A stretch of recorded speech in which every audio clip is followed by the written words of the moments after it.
Urban Squeeze. And on the squeeze this week, we're talking about the suburbs, a place where an ideal is realised, where there's room to grow and roam.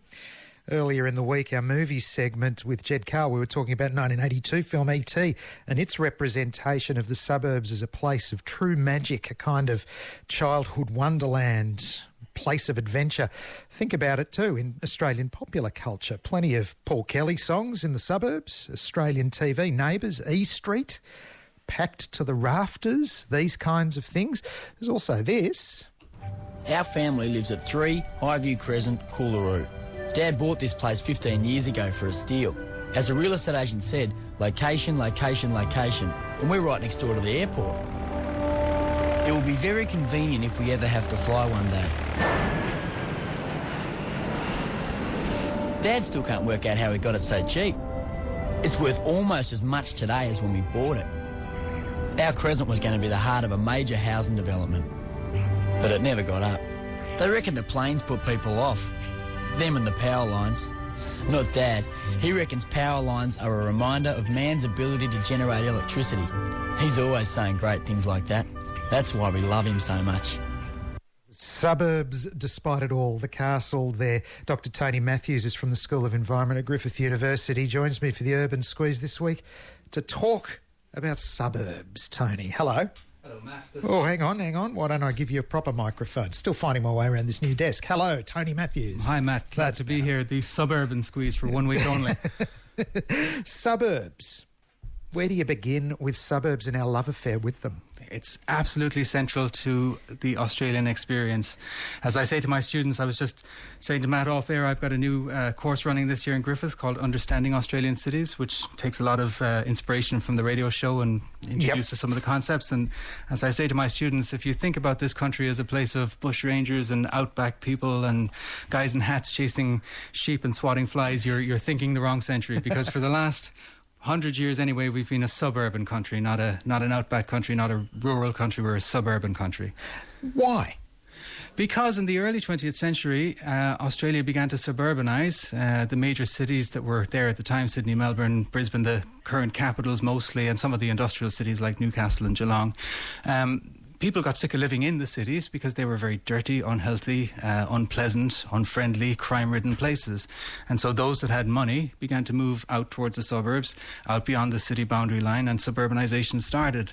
I suppose, too, the fact that they're these coastal dwellings, generally speaking, there's a lot of space inside of them as well. So the encouragement is kind of geographic. You can just go if you want to and keep going if you like. Well, absolutely. I mean, in relative terms, there was unlimited landmass here, and people were anxious to exploit it and to start to use it. And particularly then after the Second World War, the country began to come out of the Great Depression of the 1930s, and you had all of the returning servicemen coming back from the Second World War, wanting to put down roots and start families and have houses of their own, and governments got involved in massive house building programs, and we had what was known as the post-war housing boom, and many of those houses are still in evidence today. Many of them were fibro shacks at the time. A lot of them have been completely modernised now, but they're in every Australian city. So there was a huge suburban drive from the 1940s onwards, which then intensified right through the 70s with the migration booms from Asia and elsewhere, leading us right up to today. So Australia today has 90% of its population living in cities, and the majority of those people live in suburbs. So we are, by any stretch of the imagination or any description, a completely suburban country. A suburban country, not a sunburnt country. Well, that too. That too.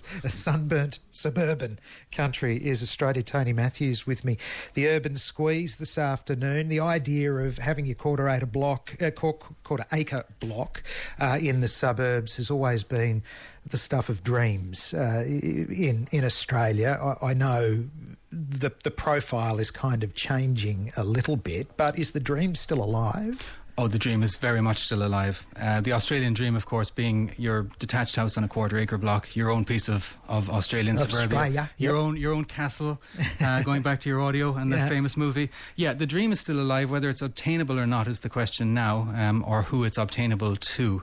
But very much it's still in demand. There was some research undertaken about 10 years ago, determined that the majority of the population still wanted the Australian dream if they could get it. In the 10 or 12 years years since, not as many people want it, but it is still the most desirable form of house living and household organisation that people want. So people will choose to live in other styles of housing and other styles of suburbs, but the Australian dream, the quarter-acre block with the single house on it, still persists. There are a number of reasons for that. The next question, why do we cling to the ideal? Historical associations with affluence, owning your own land and your own property. Perceptions of safety, the idea that if you're in the suburbs, they're safer than the city. There's not the same level of crime and vulnerability that people might face in the city, whether or not that's actually true. The perception is there. Privacy is another thing. You have your own space. You can put hedges around it or fences around it. You can close it in and enjoy your privacy. Space, people want space. They want backyards for backyard cricket. They want somewhere where their children can play and they can see them. Nature and greenery. Again, popular association with living closer to the city is that you don't get a lot of nature and greenery. Often that's true. And then, of course, the other great Australian dream, which is car ownership. So if you've got your plot in the suburbs, you've got ease of car access and parking. I could have taken another clip out of that movie. You've got to move the Tirana to get to the Cortina, and et cetera, et cetera. This comes at a cost, though, I expect. Land prices going up, property prices going up, population increases as well. This makes it difficult to realise the dream. What are some of the problems attached to suburbanisation in this modern age? Okay, so what we're seeing now increasingly is development at the urban fringe, so in what we call the outer suburbs. So basically we can roughly organise the suburbs into three tiers. We've got the inner suburbs, which are sort of 5 kilometres or less from the CBD, the middle ring suburbs, which are 10 k's or less from the CBD, and then anything beyond that is considered an outer ring suburb, and that could go out for a long, long way. The difficulties are that we're doing most of our suburban development there. Now, when I say most of our suburban development, what we're doing is individual detached house building on the fringes. So what we're getting is urban sprawl. And that has a number of significant problems. It leads to transport congestion. It leads to social inequality.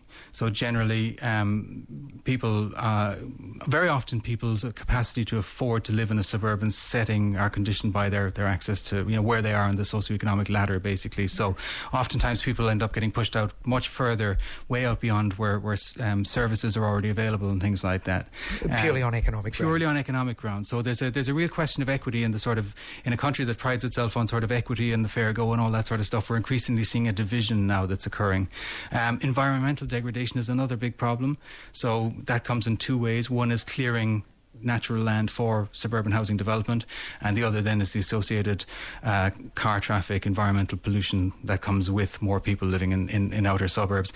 Access to services is another one. It's not really good enough just to have masses of housing if you don't also have associated services, health services, educational services, amenities, shopping centres, the things that people need in day-to-day life. And this is where the idea of urban sprawl, I presume, enmeshes with public expenditure as well, and the fiscal squeeze, so to speak. Governments aren't all that keen on spending, particularly here in Queensland. So if we continue to develop, problems. Very much so. And actually, just yesterday, the Andrews government down in Victoria announced 7 new suburban locales will be opened up around Melbourne, and the immediate criticism was there are no services in any of these areas. You can put housing in, but there are no services there, and apparently there's no plan for services to follow. So what's the point in having thousands of houses if there isn't, appropriate health facilities, if there aren't schools, if there isn't proper broadband, if there's very limited greenery, if there's no public transport, etc., etc. So how do you overcome this? What are the solutions? Well, governments,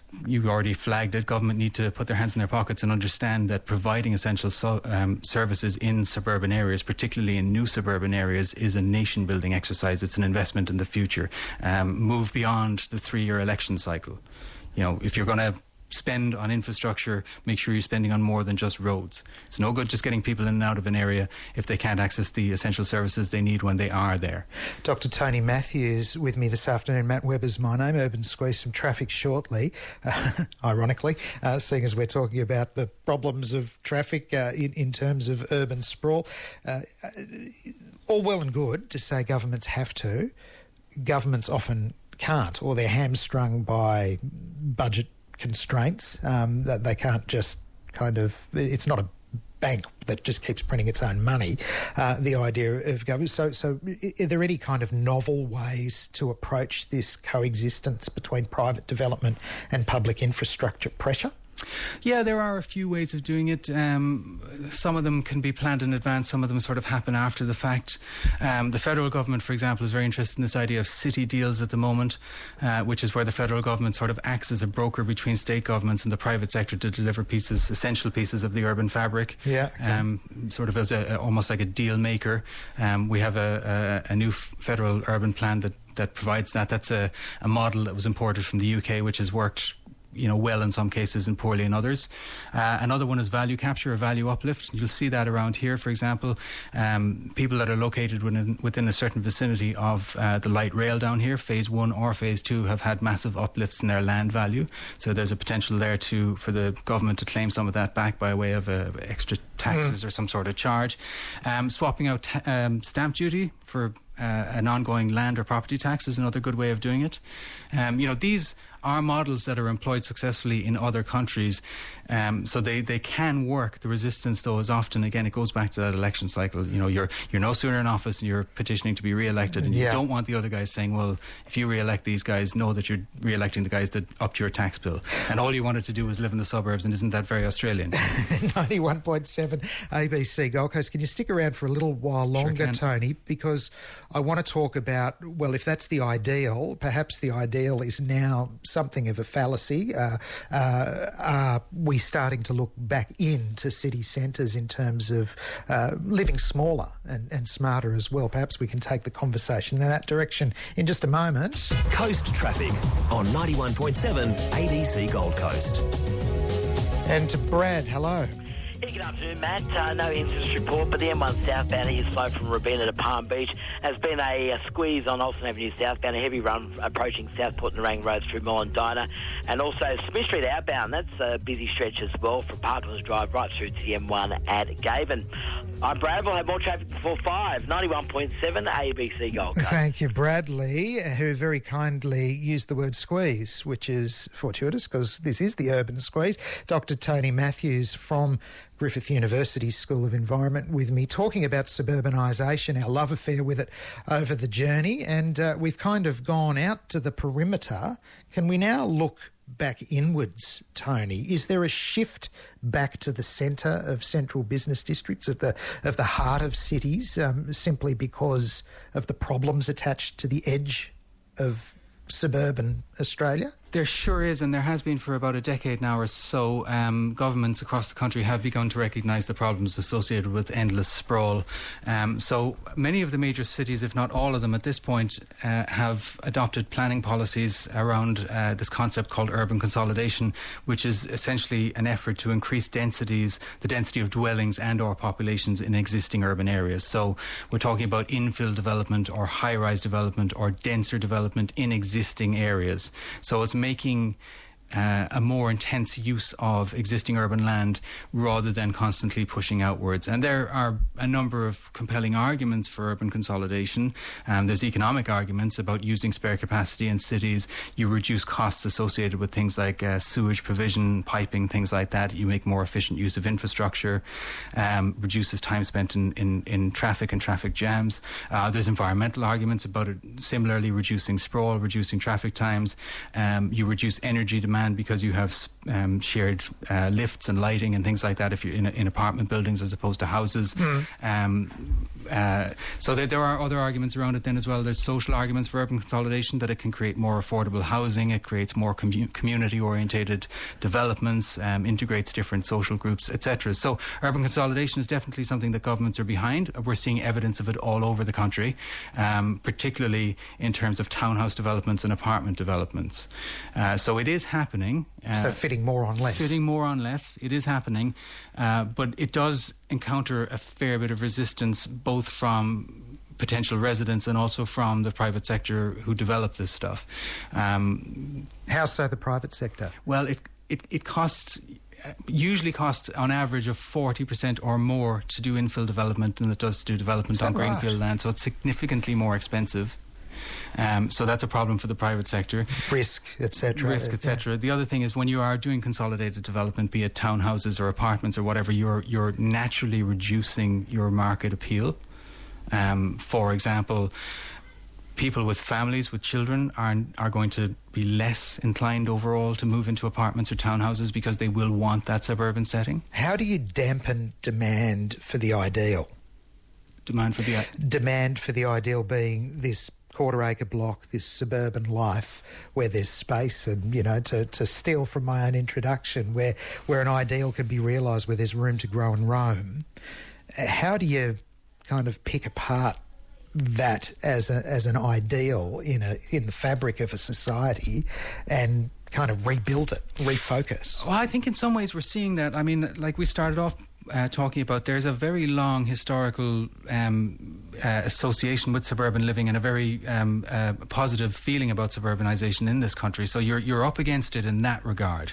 You know, people are firmly embedded in this. They grew up in the suburbs, so it's hard to sell them another dream.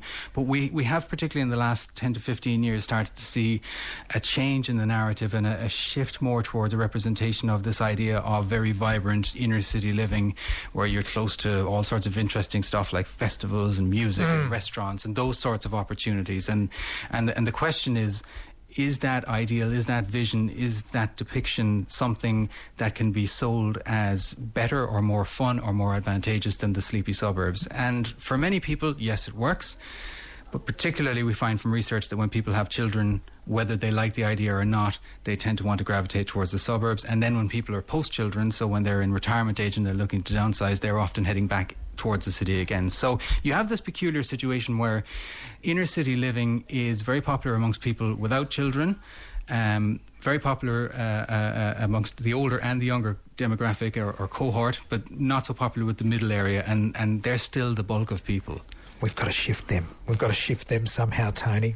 We'll see what we can do in the years to come. Always a fascinating chat. Thank you for coming in. Thank you, Matt. Tony Matthews, Dr. Tony Matthews from the School of Environment at Griffith University.